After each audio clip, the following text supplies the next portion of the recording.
What up, Richard Timmers here. Here is my throwback segment where I talk about the films that turned 10 and 20 this week. Alright, the films turning 10, we got Puss in Boots, which is, of course, pretty much a spin-off viewer of the iconic cat from the Shrek franchise. And this, of course, takes place, before, Puss and ever ended up meeting Shrek. This also takes place before, the events of Shrek 2. Which of course features the voice of Antonio Banderas once again as Puss in Boots. You got the likes of Zach Galifianakis voicing Humpty Dumpty, Billy Bob Thornton and Amy Sedaris voices Jack and Jill. You've got Salma Hayek voicing Kitty Softpaws. You guys are really cool talents involved. I know Puss in Boots, while it's not as good as like the Shrek franchise or anything like that, I still do it. Definitely had its moments. It was really entertaining. Antonio Banderas, I tell you right now, he was born to play this role. Like I think he is so good as a role of Puss. Now, believe it or not, next year we do actually got a sequel coming out, which is I believe Puss in Boots like something Wish or Final Wish I think it's supposed to be called. So sometime next year we are getting the sequel like another one. So it's gonna be interesting where they're gonna take a sequel to. But hey, we can't who knows if we're ever gonna get a Shrek 5, so I guess this franchise will probably have to do. But yeah, Puss in Boots is really cute and charming. So if you haven't seen it, definitely give that one a go. All right, also turning 10, we got In Time, which is pretty much like this futuristic film where like time is money and the wealthy can live forever. You've got Justin Timberlake who plays Will Salas, who is this poor man who rarely has more than a day's worth of life on his time clock. And so like when he also saves Henry Hamilton, played by Matt Bomer, from time thieves, Will receives this gift of a century. However, Will is of course falsely accused of murder, so like he must go on the run, taking the door played by Matt Seyfried of an incredibly wealthy man with him. And you had some really decent cast members in this. You had the likes of Olivia Wilde, Alex Pettyfer. Sadly, the film was not all that good, to be honest with you. I mean, I actually remember watching this one in theaters. And it was a little disappointing. I mean, it had a really cool premise. I mean, it had a couple of alpha dog actors in this too. Between Justin Timberlake and Matt Seyfried and Olivia Wilde. But sad to say, the film just didn't click. I was not a fan of it at all. So, yeah, I mean, it's not that good of a film. Okay, also turning 10, we got Anonymous, which is pretty much a movie about William Shakespeare, directed by Roland Emmerich. That movie was not so good either. There's the Drake Doremus film, Like Crazy, with the late talented actor Anton Yelchin, Jennifer Lawrence, and Felicity Jones. Not a bad little film here. I mean, the chemistry between both Anton Yelchin and Felicity Jones was pretty decent. Where Anton Yelchin plays Jacob, who's like this American who's pretty much like this college kid. Uh, with Felicity Jones playing Anna, who actually hails from London, and they form madly in love with each other. Then there's also a relationship true with Jennifer Lawrence's character, so bit of like a love triangle there too. So not a bad little film if you guys haven't seen it. Also turning 10, oh boy, The Rum Diary.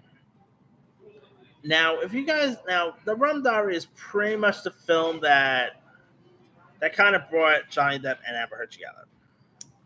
I mean, I guess they probably did beforehand. I don't know, but this was like if you guys were wondering how they even met and all that, how did that relationship even started, that will go straight to The Rum Diaries, which is actually based on a novel by Hunter S. Thompson, starring Johnny Depp as a journalist named Paul Camp, who is pretty much an alcoholic here, and he decides that he's had enough of New York, so he takes a job in Puerto Rico. And he becomes obsessed with Shona, played by Amber Heard, the fiance of the shady businessman named Sanderson, played by Aaron Eckhart, who wants to pretty much turn the Persine island into a capitalized paradise. So, yeah, I mean, this movie was, by the way, not so bad. I mean, Johnny Depp, I know he was really decent in this, but whenever you think of this movie, obviously you think of the whole you think of pretty much Johnny Depp and Amber Heard being together and stuff like that. And obviously nowadays, it's awkward to really talk about the film without bringing their relationship involved. So yeah. Anyway, now turning 20, we got Donnie Darko, which of course is pretty much the film that really put Jake Gyllenhaal on the map for most people. I mean, a hallucinating rabbit, of course. You also had a great cast, actually, Jenna Malone, Drew Barrymore, Patrick Swayze. You had some really decent cast members in this. Maggie Gyllenhaal was in it. I mean, Donnie Darko is terrific. It's really creepy. It is a terrifying film. Great performances. If you guys have not really seen Donnie Darko, you guys gotta check that movie out. It's definitely one of Jake Gyllenhaal's best work in my opinion.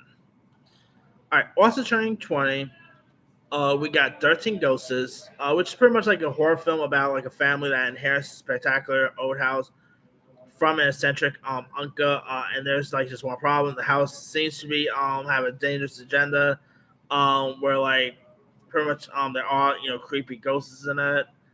This had a really good cast. You had the likes of Shannon Elizabeth, Matthew Lillard. You had Tony Shalhoub. It's not that good of a film, to be honest. Yeah, I mean, it could have been a creepy film, but sad to say, the script was terrible.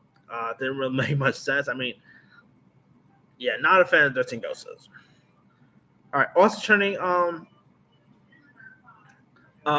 20, we got the Cobras film, The Man Who Wasn't There, about a dark tale of infidelity, murder, crime, punishment, set in a small Southern California town of the late 40s. The film portrays Ed Crane, played by Billy Bob Thornton. Speaking of Billy Bob Thornton, a barber dissatisfied with his life. His wife, Doris, is played by Frances McDormand. And then let's see, President Ed with an opportunity for blackmail that he thinks will help him change it. So yeah, I mean, this was not a bad film. You also had the late Soprano star James Gandolfini was in this. Really decent little flick. Great performances by Billy Bob Thornton, by Frances McDormand. Really decent little film. All right. Oh boy. Also last but not least, turning 20, we got On the Line, which is pretty much a like a music-based film that stars two of the leads of NSYNC. Speaking of Justin Timberlake, by the way. This of course starred Lance Bass, Joey Fatone. Here you got Lance Bass, who plays Kevin, who has everything going for him, but his lifelong lack of confidence keep him from recognizing love and happiness. And when like Kevin meets the girl with his dream, Abby, on Chicago's L train, they connect immediately.